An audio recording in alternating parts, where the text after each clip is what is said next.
बिल्कुल वीरेंद्र गोयल जी, जो मुद्दे मीडिया के मुद्दे हम सबको जग जाहिर हैं कि वो सिर्फ और सिर्फ आज की तारीख में वो मेन स्ट्रीम मीडिया अगर ना कहें तो उसको इलेक्शन कैंपेन मीडिया कह दें तो मुझे लगता है वो ज्यादा बेहतर होगा, क्योंकि वो चुनावों को जिताने के लिए ही नैरेटिव्स वहां पे घड़े जाते हैं, उसी तरह की डिबेट्स होती हैं और रैलियों को किस तरह से कवरेज मिलती है हम सब देखते हैं। और जो आपने एक बात कही ना कि जो एक नैरेटिव है कि मुसलमान 4-4 शादियां करते हैं फिर इतने बच्चे पैदा करते हैं, मुझे ये नहीं समझ में आता 4 शादियां कैसे करेगा कोई व्यक्ति, जब अगर आप सेक्स रेशियो हमारे देश का देख लें तो क्या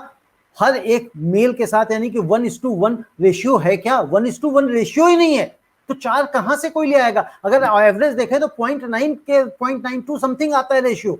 मतलब एक अगर एवरेज अगर निकालते हैं तो ऐसी स्थिति में कौन जो नैरेटिव गढ़े जाते हैं उनको दिमाग लगाने की आवश्यकता है। जो आपने मिस्टर कुरैशी की किताब की बात की, मत जाइए किसी किताब में, कोई आवश्यकता नहीं है आप किसी थर्ड आदमी की किताब पढ़िए, सरकार पे तो आप भरोसा करते हैं ना, क्योंकि कुरैशी साहब भी तो जो डेटा लाए हैं कोई घर घर जाके घूम के नहीं आए, उन्होंने भी सरकार के डेटा से निकाला है। आप सेंसस की वेबसाइट पे चले जाइए, जो सरकारी वेबसाइट है वहां पे पूरा का पूरा आप रिसर्च करिए, बस उसके लिए आपके पास दिमाग होना चाहिए, वो बहुत आवश्यक है। क्योंकि जिन लोगों के पास दिमाग नहीं, जो सिर्फ और सिर्फ फैसला व्हाट्सएप और फेसबुक के पोस्ट से लेते हैं, उनका मैं नहीं कुछ कर सकता ना कोई और कोई व्यक्ति कर सकता है, लेकिन आप किसी और व्यक्ति के साथ में जो ज्ञानी थोड़ा सा आप जिसको समझते हो उसका सहयोग लें और वहां से आप डेटा निकालें, रिसर्च करें, तो आपको सारी के सारे आंकड़े सामने आ जाएंगे। आपको समझ में आ जाएगा कि जो राजनीतिक पार्टियां हैं किस तरह से जनता को मूर्ख बनाती हैं। और सिर्फ एक ही मुद्दा नहीं, हर तरह के मुद्दों की बात कर लें।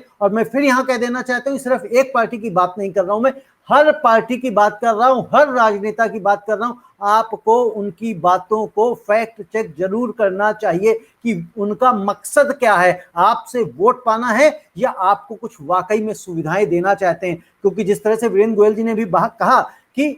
कोई फैक्ट चेक नहीं हुआ कितने ऑक्सीजन के प्लांट लग गए, जबकि कहा जा रहा है कि थर्ड वेव आने ही वाली है। गुलेरिया साहब ने कहा है कि इस थर्ड वेव को हम रोक ही नहीं सकते हैं। अभी हम क्या तैयारियां हो रही इसके ऊपर कोई मेन स्ट्रीम मीडिया जांच नहीं कर रहा, लेकिन जब स्थितियां बेकाबू हो जाती हैं तब सब आके डिबेट करने लगते हैं, फिर कहते हैं हम सनसनीखेज खबरें चलाते हैं, क्योंकि टीआरपी भी लोगों को उसी से मिलती है। संदीप ठाकुर जी, लास्ट क्वेश्चन आपसे, क्या आपको लगता है, वीरेंद्र गोयल जी आपके पास आता हूं, संदीप जी के पास, संदीप ठाकुर जी, क्या आपको लगता है कि सरकार चीन से कुछ सीख लेगी या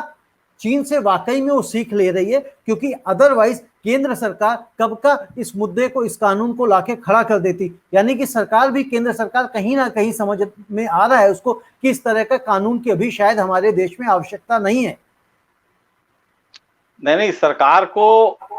ऐसा नहीं है कि सरकार इस कानून को, देखिए सरकार, मैंने कहा ना राजनीति में समय बहुत इंपॉर्टेंट फैक्टर होता है। सरकार धीरे धीरे इस तरफ बढ़ रही है, लेकिन वो इकट्ठे सब कुछ नहीं करना चाहती, क्योंकि अगर सारा कुछ एक बार ही कर देगी तो फिर दूसरे मुद्दे उसके हाथ में रहेंगे कैसे। अब इन्होंने सरकार एनआरसी लाई, सरकार सीए लाई, सरकार ने नोटबंदी किया, सरकार जीएसटी लाई, तो जनसंख्या नियंत्रण कानून उनके पिटारे में है, लेकिन उनको लगा कि अभी उचित वक्त नहीं है इस पिटारे से इसको निकालने का। तो जो राज्य, जिन राज्यों में चुनाव है, खासतौर से जो बड़े राज्य हैं, वहां पे उनको जो वो राज्यों ने जो है पिटारे से निकाला और इसको कैश करने की कोशिश कर रहे हैं।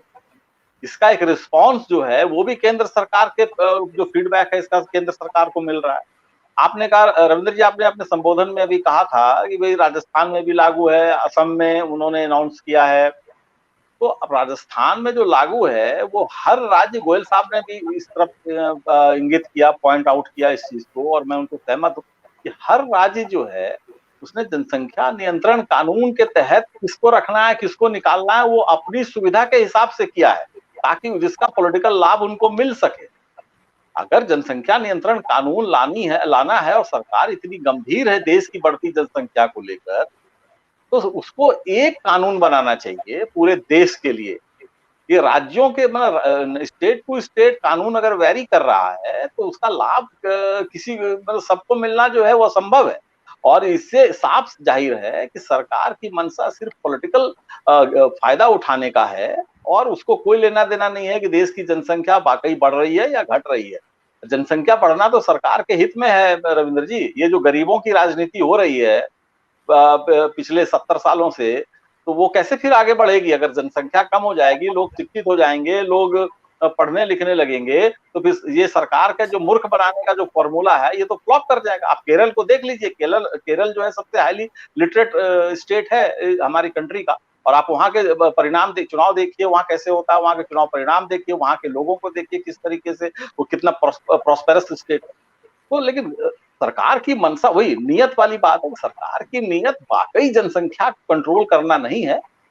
इसके बहाने अपना स्वार्थ अपना हित साधना है, और वही हर सरकार कर रही है।